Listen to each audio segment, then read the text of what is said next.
once I got cut, I was like, man, fuck school, you know? So I started skipping. Me and my homie started skipping and started smoking weed and trying to sell weed and shit. We was doing a little high, you feel me? We would go, I ain't gonna cap, you know. Honestly, I don't give no fuck who's listening. We used to like do 2 for 10s in the bathroom while niggas was flipping, all that, you feel me? We used to get shit off, and then I had got caught and I got put on papers. You know? You got caught in selling weed in the school? Like, well, I got caught smelling like weed, you know? Yeah. And they ain't catch no weed, but I think they found a roach or something. And that's when I first got into trouble with, like, my parents. So my OGs and them was like, man, what is you doing with your life? Da-da-da-da-da-da. So I gave up.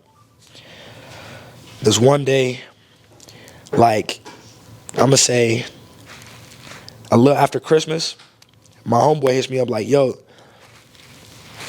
I got this lick. What y'all trying to do? Knowing me, I'm not going to school. I'm just getting high. My OG and them not fucking with me. I just got cut. I'm like, you know what?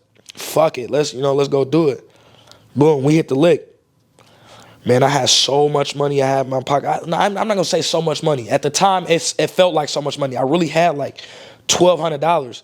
But like, nobody around me, none of the people I seen at school had this type of money. You know what I'm saying? So I was like, what the fuck I'm finna do in school if I could just go hit licks, you know? So I started hitting licks, man. Slick on the side, you feel me? I did that for about 2.5 years. Sophomore year come around, summer, I get into some trouble. I go to juvie. I get out of juvie.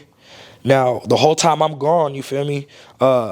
People are telling me they miss me, all that, you know? I come home and it felt like I was a celebrity. So I let that shit get to my head. I wasn't listening to nobody or nothing like that, so I continue hitting licks after I just got let out. Finally, we hit the one big lick.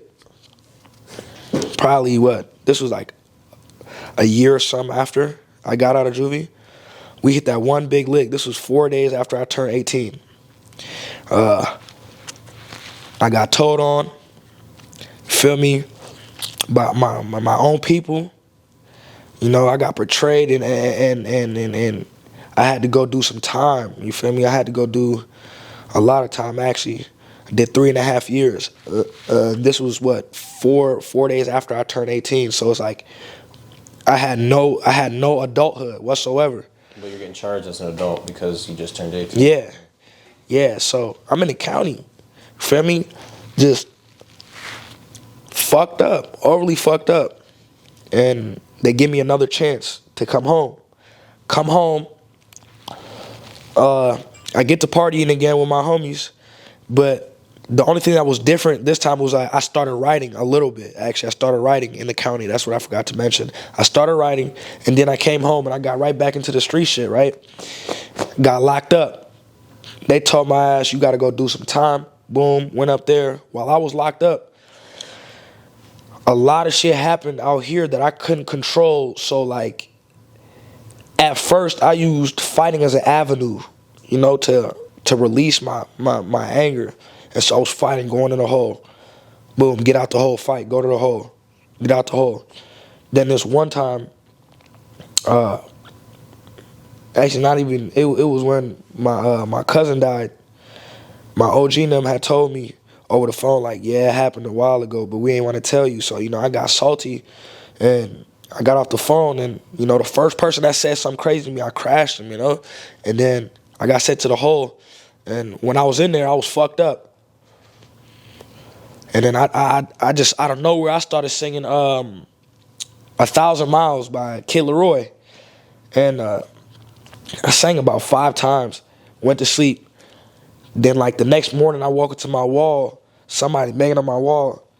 It's like, hey, yo, hey, youngin', hey, youngin'. I'm like, yo, what's up? You know, I'm trying to figure out who's calling me. They're like, hey, what's that song you was singing last night? I was like, what song? And he started humming it. I was like, oh, yeah, that's 1,000 Miles by Kid Leroy. He was like, nah, nigga, I know that song. I was like, yeah, that's the song. He's like, nah, okay, sing it the way you did. I was like, nah, bro, I'm not about to sing the song. You just woke me up. You know, it's the morning. I'm not about to sing this song. I'm about to go to sleep. He was like, hey, look, man, I know this ain't got nothing to do with you, but I'm going through some shit back here, and I would really love it if you sang, bro. That shit, you know, he said it helped him, you know, so I was like, all right, fuck it. I sang it, And he was like, I basically flipped the song into my own version. And he was like, man, I want you to sit down and think about think about what I just said to you, and I want you to put something down on paper. And I did. And got back to him, sang it to him, whatever. And the man told me, I had something. And, I was in a hole. I was vulnerable. I had nothing. You feel me? So I really believe what he said because I was really back there chopping it up with him every single day. So it just took off from there. Oh. Yeah. So that was like your first reassurance from someone else telling you that you actually like had a talent. Yeah. That's wild. That's kind of crazy because it took a lot of pain or losses or lessons for you to find your new passion and for you to find what you want to do. Yeah. Cause I was gone, man. I ain't gonna lie to you. I was gone, bruh. Like the time I was coming out from juvie to the first time I went to the county and then got out, I was going through some shit, you know what I mean? I was off it, and in my life, but I feel like getting locked up was a blessing and a curse.